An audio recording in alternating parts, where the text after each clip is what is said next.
টিয়কৰ অতিকৈ ভিতৰুৱা পথ জটকীয়া হিন্দুবাৰী সংযোগী পথৰ দুৰৱস্থাই জলাকলা খুৱাইছে সাধাৰণ পথচাৰীক।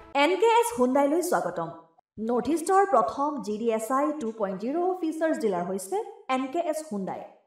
অত্যাধুনিক সা সুবিধাৰে তৈয়াৰী মষ্ট আপডেটেড হুণ্ডাই ডিলাৰ এতিয়া ডিব্ৰুগড়ত। আমাৰ NKS হুণ্ডাই ডিলাৰত open sales consulted room, customer ৰুমৰ লগতে পুৰণি গাড়ীৰ এক্সচেঞ্জ ফেচিলিটিও ৰখা হৈছে।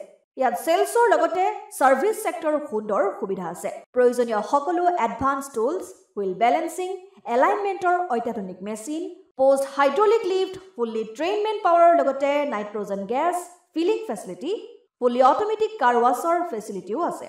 লগতে NKS হুণ্ডাই ডিলাৰে কাষ্টমাৰসকলৰ সুবিধাৰ্থে মোবাইল সাৰ্ভিস ভেনৰো ব্যৱস্থা ৰাখিছে, য'ত হাইড্ৰলিক লিফ্ট, ৱাছিং facility, wheel balancing, tyre pressure check কৰাৰ লগতে বহুখিনি সুবিধাই উপলব্ধ আছে। NKS হুণ্ডাইলৈ আহক আৰু সুবিধাসমূহ গ্ৰহণ কৰক।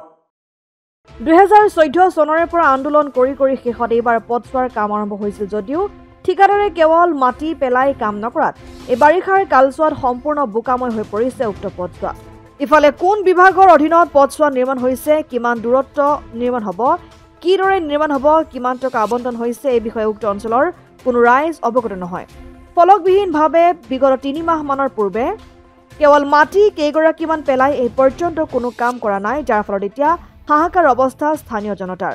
সেয়ে বিপ্লৱী যুৱ সন্থা হিন্দুবাৰী আঞ্চলিকৰ উদ্যোগত তথা ৰাইজৰ সহযোগত মধ্য যোৰহাট উন্নয়ন খণ্ডৰ কাৰ্যালয়ত পথৰ কাম সম্পূৰ্ণ কৰাৰ দাবীত এক প্ৰতিবাদী কাৰ্যসূচী গ্ৰহণ কৰা হয় আৰু উন্নয়ন বিষয়াগৰাকীৰ যোগেদি লোক নিৰ্মাণ বিভাগলৈ সমস্যাটো অনতিপলমে সমাধান বিচাৰি স্মাৰক পত্ৰ প্ৰদান কৰে।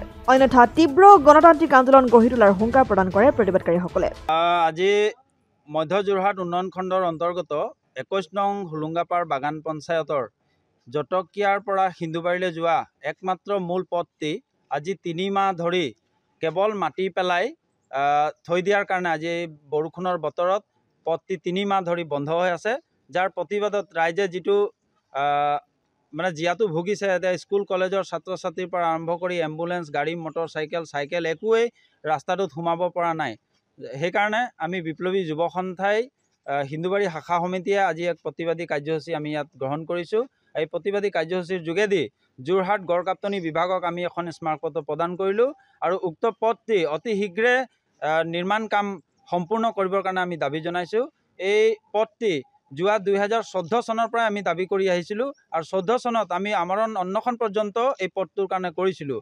শেষত গৈ পথটো বনাবলৈ আৰম্ভ কৰিলে যদিও কেৱল মাটি পেলাই থৈ দিয়াৰ কাৰণে আজি গোটেই ৰাস্তাটো 3 মাহ ধৰি বন্ধ হৈ আছে, যাৰ ফলত বাগানে বাগানে ছাত্ৰ ছাত্ৰীসকল অহা যোৱা কৰিব লগা হৈছে।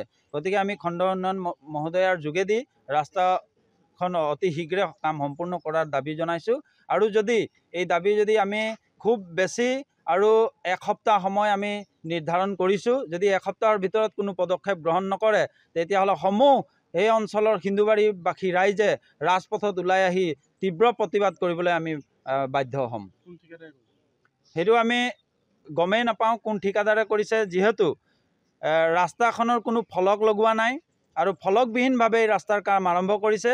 এতিয়া ৰাস্তাখন কিমান টকাৰ হয়, PWD আণ্ডাৰত নে ব্লকৰ আণ্ডাৰত, ফেভাৰ ব্লকেই হ'ব নে কি হ'ব, একো ৰাইজে গম নাপায়। ফলকবিহীনভাৱে এটা ৰাস্তা বনাইছে, যিটো আমি ঘূৰ মানে প্ৰতিবাদ কৰিছোঁ। ফলক লগাব লাগে, তাৰ দাবী।